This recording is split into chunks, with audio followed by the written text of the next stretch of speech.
अजितदादांच्या जाण्यामुळे महाराष्ट्र निशब्द झालाय. वैयक्तिकदृष्ट्या काहीतरी सुचावं ह्याला सुद्धा खूप वेळ जातोय, काही सुचत नाही. पण आज सुनीतराव यांची भेट घेतली आणि काय बोलावं काही कळत नव्हतं खरं तर. त्यानंतर मोठे साहेबांची पण भेट घेतली. मला असं वाटतंय की महाराष्ट्राच्या भल्यासाठी दोन्ही राष्ट्रवादी एकत्र याव्यात.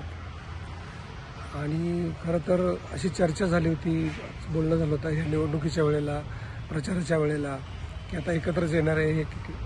एक काय त्याला फॉर्मॅलिटी राहिली आहे. असं असताना हे असं अचानक काहीतरी व्हावं हे महाराष्ट्राच्या दृष्टीने फार वाईट झालं आहे. दादांचा जो उमदा डिसिजन घेण्याचा जो स्वभाव होता, तो स्वभाव यावा परत महाराष्ट्राच्या भल्यासाठी. आणि त्या दृष्टीने त्या अर्थानं त्यांचं स्वप्न पूर्ण व्हावं आणि ताकद वाढायची असेल तर दोन्ही राष्ट्रवादींनी एकत्र यावं. या निमित्तानं मला असं सांगावं वाटतंय. बाकी होणाऱ्या दुःखाबद्दल तर आपण बोलू शकत नाही, सध्या कोणीच काय करू शकत नाही.